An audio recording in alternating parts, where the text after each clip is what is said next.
Fresh Morning. Fresh Morning.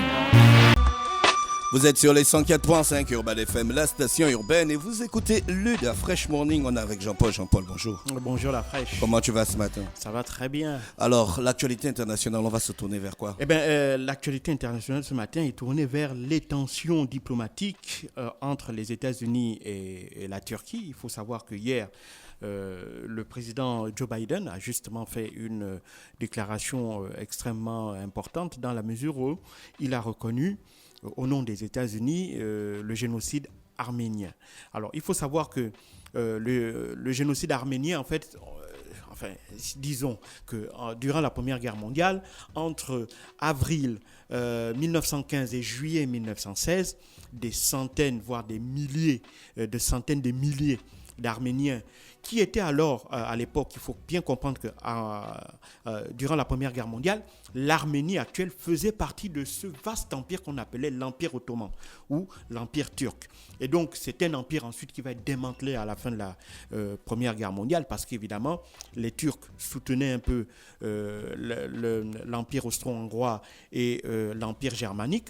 Et donc, durant cette période-là, durant la Première Guerre mondiale, il va y avoir des centaines de milliers d'Arméniens qui vont être déportés, notamment on considérait que les Arméniens faisaient partie des minorités, et donc ces minorités-là, vers la fin, au milieu de la Première Guerre mondiale, vont commencer à revendiquer un peu leurs droits, et c'est dans le cadre de ces revendications-là que des massacres vont être perpétrés en leur encontre. Mais il n'y a pas seulement que les Arméniens qui vont être massacrés à cette époque, même les Grecs qui faisaient partie, dont une partie était intégrée dans l'Empire ottoman aussi, donc ces minorités-là ont également connu, si tu veux, des massacres. Et donc, il faut bien comprendre que l'Empire ottoman, qui à l'époque était dirigé par un triumvirat d'officiers, va, pour faire face à la montée des colères, notamment des minorités qui revendiquaient plus de droits, plus d'autonomie, et voire même pour certaines d'entre elles des indépendances, ils vont systématiquement, par la violence, essayer de résorber ou d'éradiquer ces mouvements de contestation-là. Et donc, depuis lors, évidemment, l'Arménie est devenue un État indépendant et elle se bat pour faire reconnaître par la communauté internationale le fait que ces événements-là qui se sont déroulés, comme je l'ai dit, entre avril 1915 et juillet 1916, soient qualifiés de génocide. Pourquoi? Parce que durant cette période-là, selon les historiens, près d'1,2 million Arméniens ont été massacrés par les Turcs. Maintenant, évidemment, ces chiffres-là, il faut aussi les prendre entre pincettes, puisque aucune des deux parties ne s'entend déjà sur le nombre de personnes qui ont été tuées. La Turquie reconnaît qu'il y a effectivement eu des massacres à cette époque-là, mais dénie évidemment le chiffre qui est donné notamment par la plupart d'instituts. Dans tous les cas, il y a eu des massacres. Dans tous les cas, il y a eu des massacres. Et évidemment, la deuxième chose, c'est est-ce qu'il y a eu un génocide? C'est-à-dire que est-ce que ces massacres ont été perpétrés parce que ces personnes-là étaient tout simplement de nationalité arménienne? Tu vois, non, donc, est-ce que la motivation des Turcs était d'éradiquer l'ensemble des Arméniens en fait présents sur les territoires qu'ils contrôlaient? Et donc c'est cette question-là qui fait qui est la cause d'âpres batailles diplomatiques, et ça depuis des décennies. L'Arménie, qui est un petit pays à cheval entre l'Europe centrale et l'Europe de l'Est, essaye régulièrement de convaincre un peu plus la communauté internationale pour qu'un certain nombre de pays puissent reconnaître que, évidemment, ces événements-là sont un génocide, pour peut-être demander des réparations de la part des autorités turques. Or, les Turcs sont arc-boutés sur leur position également. Hein. Ils disent qu'effectivement, il y a eu des événements, mais ce n'était pas un génocide. Et le 1,2 million morts brandis régulièrement par Yerevan, qui est la capitale d'Arménie, ces chiffres-là sont totalement faux. Il faut savoir que jusqu'à aujourd'hui, avant la reconnaissance de la part des États-Unis du génocide arménien, il y avait 29 pays qui avaient déjà franchi le pas, c'est-à-dire que leur Parlement avait soit pris une loi, soit le gouvernement avait fait tout simplement une reconnaissance officielle du fait de cet événement en le qualifiant de génocide arménien. La France, par exemple, avait franchi le pas sous Emmanuel Macron il y a environ 2 ans. Donc, aujourd'hui, pour les autorités d'Erevan, c'est une victoire diplomatique incontestable sur le géant turc parce qu'évidemment, il y a là une reconnaissance des États-Unis, première puissance militaire au monde. Et donc, les États-Unis, en emboîtant le pas de la France et d'autres pays, en reconnaissant ces événements, en reconnaissant le génocide arménien, et bien pour ce pays, c'est une victoire incontestable et donc évidemment qui leur permet d'avancer un peu plus vers une éventuelle reconnaissance de la part de la communauté internationale et éventuellement vers des sanctions vers la Turquie pour que celle-ci reconnaisse sa responsabilité et éventuellement soit appelée à verser des dommages. Les États-Unis ont beaucoup de relations avec la Turquie. Voilà. La Turquie abrite la base américaine du Moyen-Orient. Non seulement ça, la Turquie et les États-Unis sont alliés dans le cadre de l'OTAN. Donc, c'est l'organisation du traité de l'Atlantique Nord. Et la Turquie, du fait de sa position, comme tu l'as dit, géopolitique et géostratégique très importante, la Turquie est le seul pays à cheval entre 2 continents, entre l'Europe et l'Asie. Et donc, du fait de cette position-là, la Turquie aussi joue un rôle important, notamment pour les Européens, notamment dans la lutte contre l'immigration clandestine en raison des événements qui se déroulent notamment en Turquie, en Syrie et voire même au Liban, donc, et jusqu'en Afghanistan. Il faut savoir que les réfugiés qui fuient la guerre et qui espèrent venir vivre en Europe une vie meilleure, passent essentiellement par la Turquie. Il y a 2 portes, il y a la Turquie et il y a la porte méditerranéenne, notamment en passant par la Libye, la Tunisie ou le Maroc. Et donc la Turquie joue ce rôle tampon-là pour essayer d'empêcher qu'il y ait cette vague d'immigration-là qui déferle sur l'Europe. On se rappelle qu'en 2008, la Turquie, justement, lassée du fait que l'Europe tergiverse sur son éventuelle entrée ou non dans l'Union européenne, qu'est-ce qu'elle avait fait? Elle avait ouvert les vannes et près de 2 millions de migrants avaient été rentrés sur le territoire européen. Donc, ça avait créé véritablement un séisme en Europe. Et donc, depuis là, évidemment, les Européens essayent de ménager tant bien que mal leurs géants voisins et indispensables voisins. C'est également le cas pour les États-Unis, dans le cas de la lutte contre le terrorisme, la lutte contre les groupes djihadistes qui sont notamment en Syrie, qui sont en Afghanistan et qui essentiellement mènent des opérations terroristes en Europe. Une grande partie de ces terroristes-là passe par la Russie, passe par la Turquie. Et donc, pour les Américains, évidemment, et pour les Européens, la Turquie est un allié indispensable.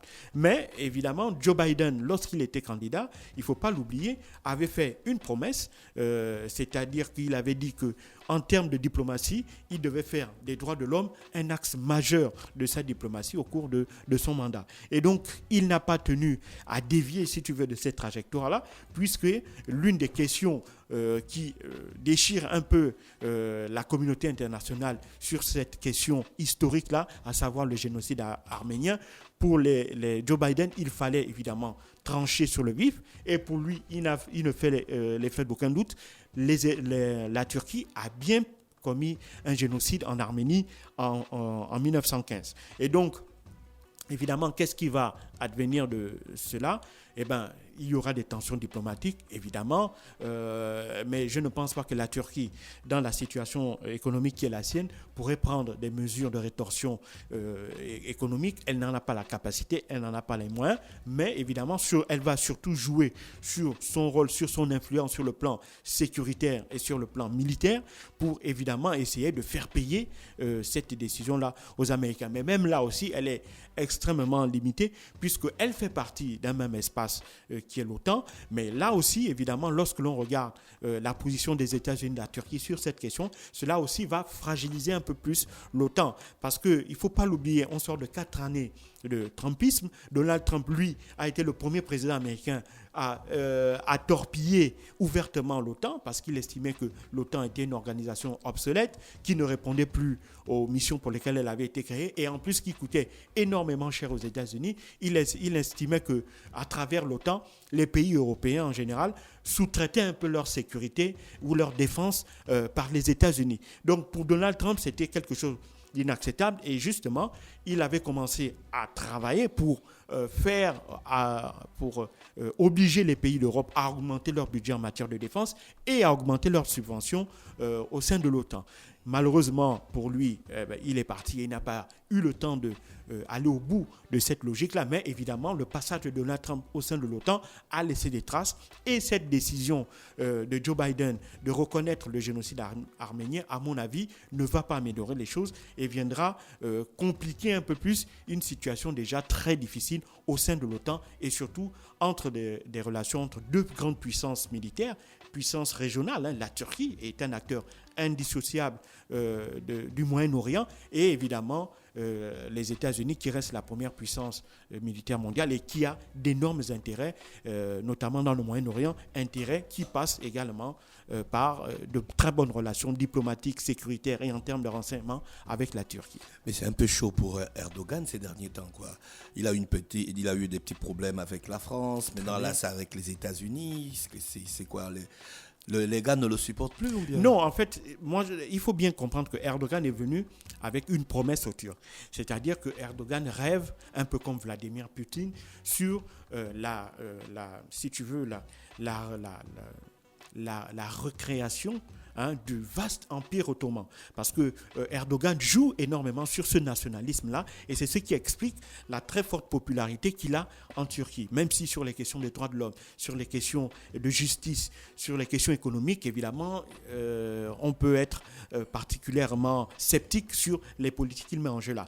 Exactement comme Vladimir Poutine en Russie qui joue sur le passé de l'URSS, l'Union des républiques socialistes soviétiques. Et il promet aux Russes de recréer ce vaste ensemble-là qui a dominé à côté des États-Unis le monde pendant plus d'un demi-siècle. Et donc Erdogan, lui, il joue sur ce vaste empire ottoman qui a existé du milieu du 19e siècle jusqu'au début du 20e siècle parce que l'empire ottoman est démantelé après la Première Guerre mondiale. Et donc, lui, il joue sur ce rôle-là. Et la raison pour laquelle il brandit les muscles, notamment avec ce qui se passe avec la Grèce, notamment sur le découpage des frontières maritimes entre la Grèce et la Turquie, qui dans cette zone-là qui est particulièrement potentiellement très riche en pétrole et en gaz. La Turquie aussi qui brandit les muscles unilatéralement en fixant leurs propres frontières maritimes avec l'Égypte sans en discuter avec d'autres voisins de la région.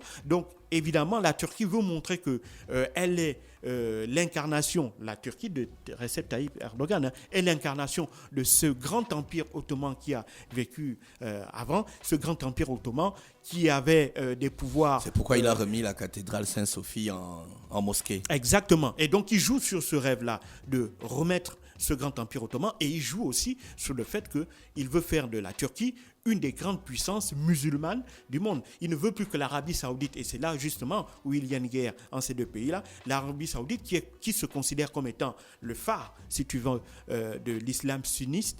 La Turquie veut, elle aussi, si tu veux, remettre en cause, si tu veux, cette position dominante de l'Arabie Saoudite dans la région en tant qu'acteur musulman. Les musulmans turcs, ils sont sunnistes ou chiites? Ils sont sunnites. Ok. Merci Jean-Paul qui est avec nous ce matin sur les 104.5 Urban FM, la station urbaine dans l'UDA Fresh Morning. On revenait donc sur l'actualité internationale. Stop Fresh Morning.